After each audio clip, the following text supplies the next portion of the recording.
بسم اللہ الرحمن الرحیم۔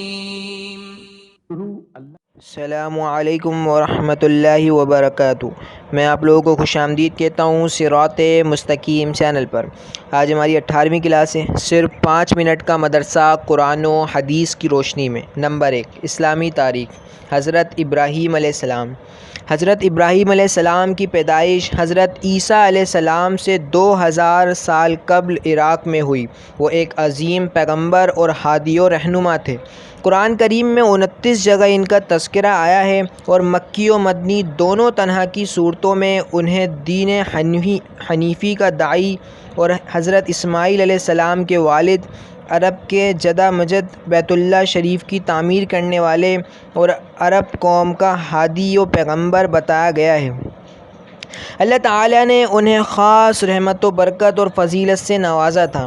ان کے بعد آنے والے سارے انبیاء انہی کی نسل میں پیدا ہوئے، اسی وجہ سے وہ ابو الانبیاء کے لقب سے بھی مشہور ہیں۔ اللہ تعالیٰ نے نبوت و رسالت کے ساتھ مال و دولت بھی عطا کیا تھا۔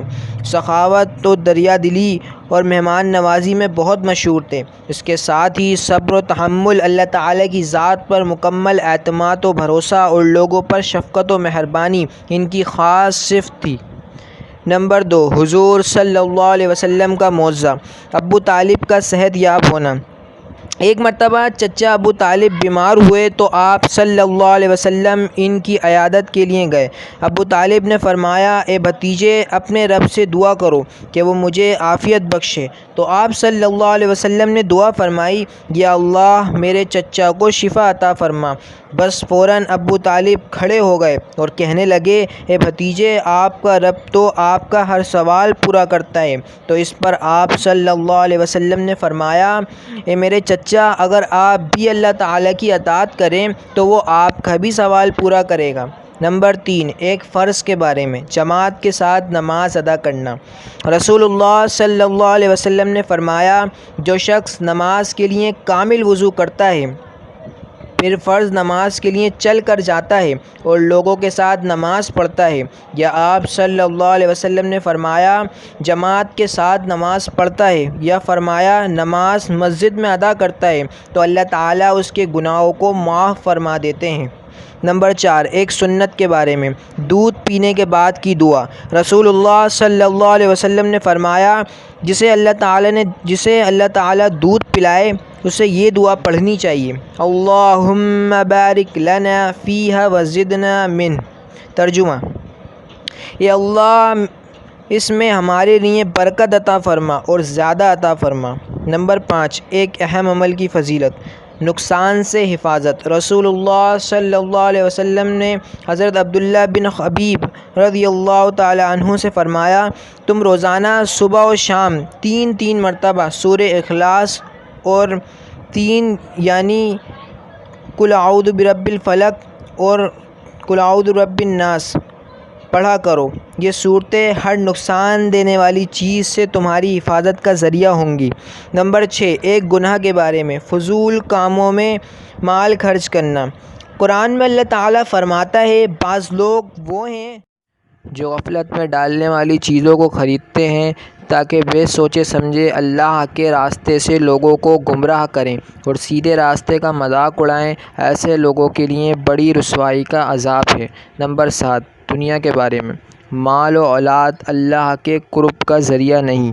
قرآن میں اللہ تعالیٰ فرماتا ہے، تمہارے مال اور تمہاری اولاد ایسی چیز نہیں جو تم کو ہمارا محبوب بنا دے، مگر ہاں جو ایمان لائے اور نیک عمل کرتا رہے، تو ایسے لوگوں کو ان کے اعمال کا دگنا بدلہ ملے گا اور وہ جنت کے بالا خانوں میں آرام سے رہیں گے۔ نمبر 8، آخرت کے بارے میں، جہنم کے ہتھوڑے کا وزن۔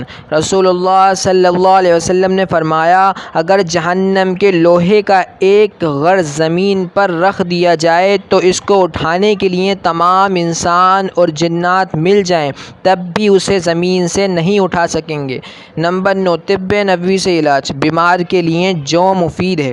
ایک مرتبہ ام منظر کے گھر پر رسول اللہ صلی اللہ علیہ وسلم کے ساتھ حضرت علی رضی اللہ تعالیٰ عنہ کھجور کھا رہے تھے، تو رسول اللہ صلی اللہ علیہ وسلم نے فرمایا، اے علی، بس کرو اس لیے کہ تم ابھی کمزور ہو۔